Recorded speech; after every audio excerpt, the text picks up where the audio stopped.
I never believed in deep web horror stories. I always thought they were exaggerated clickbait made by people desperate for views, and as a cybersecurity major from Ohio, I understood how the internet worked, or at least I thought I did, until 3 months ago when my roommate Tyler and I made a stupid decision out of boredom that I still regret every single night. It started on a Friday around midnight while we were scrolling through Reddit threads about the darkest corners of the internet, and we found a post about a private live stream platform hidden deep within encrypted networks, invite only, constantly changing URLs, supposedly impossible to trace, and according to the thread, viewers didn't choose the stream chose you.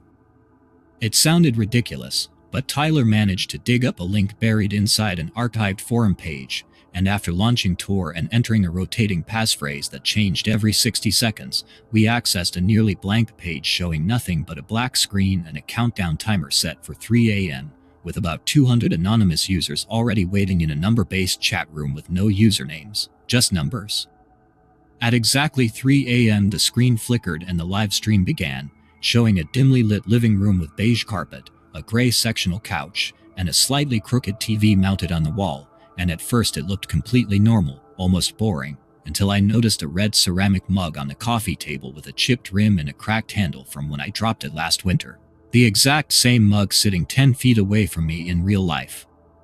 My stomach tightened, and Tyler tried to say it was a coincidence, but then the camera slowly drifted toward the hallway and past a framed photo of me and Tyler at Cedar Point last summer hanging on the wall, and that's when the air left my lungs because this wasn't a similar house. This was our house. The chat exploded with confusion, asking if it was real, demanding the camera show outside. And when it turned toward the front window we saw our street, the cracked mailbox across from us, and the streetlight that flickers every few seconds blinking in perfect synchronization with the one outside our actual window. We checked every door and window, all locked, no signs of forced entry, no basement, no attic access, nowhere anyone could hide, yet the camera in the stream moved slowly down the hallway toward our bedrooms as viewers typed suggestions like open the door, check the closet, turn off the lights, while one user simply wrote don't go in there.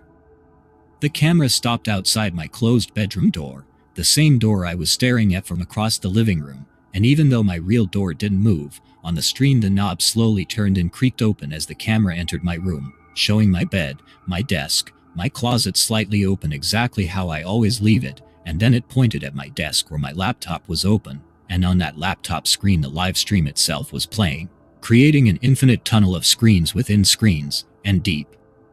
Inside that tunnel, barely visible in one of the inner frames, I saw a tall thin figure standing behind a camera with its face swallowed in shadow.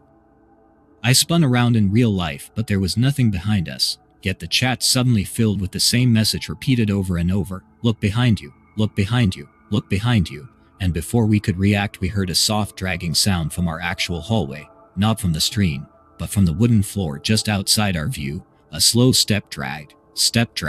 like bare feet being pulled across the floor. The viewer count jumped from 200 to 800 in seconds as the live stream camera left my bedroom and moved back down the hallway toward the living room where Tyler and I were standing frozen, and when it entered the room again something had changed because on the couch in the live stream 2 people were sitting there watching the camera, and they were us, wearing the same clothes, same posture, but we weren't sitting in real life, we were standing, and the versions of us on screen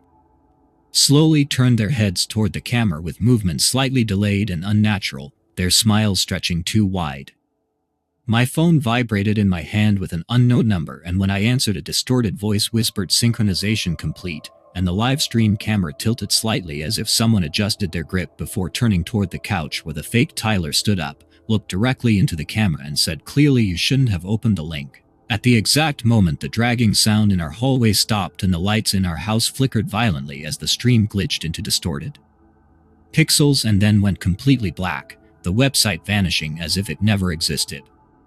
We stood there in silence before calling the police who searched everything and found nothing, no hidden devices, no network breach, no unauthorized connections, nothing that could explain what we saw, and according to them nothing happened. But the next night at exactly 3 a.m. my laptop powered on by itself, tore open automatically, And the same black page appeared with a new countdown already at 0 and over 2,000 viewers in the chat. Stream began again, but this time it showed a different bedroom belonging to a young woman sitting on her bed scrolling on her phone, unaware she was being watched. And as the chat started typing the same messages like "look behind you" and "check the closet," I realized the truth wasn't about hacking or random targeting. It was a cycle. The stream doesn't choose houses, it chooses viewers. And if you watch long enough, you get added to the queue. So somewhere right now someone is staring at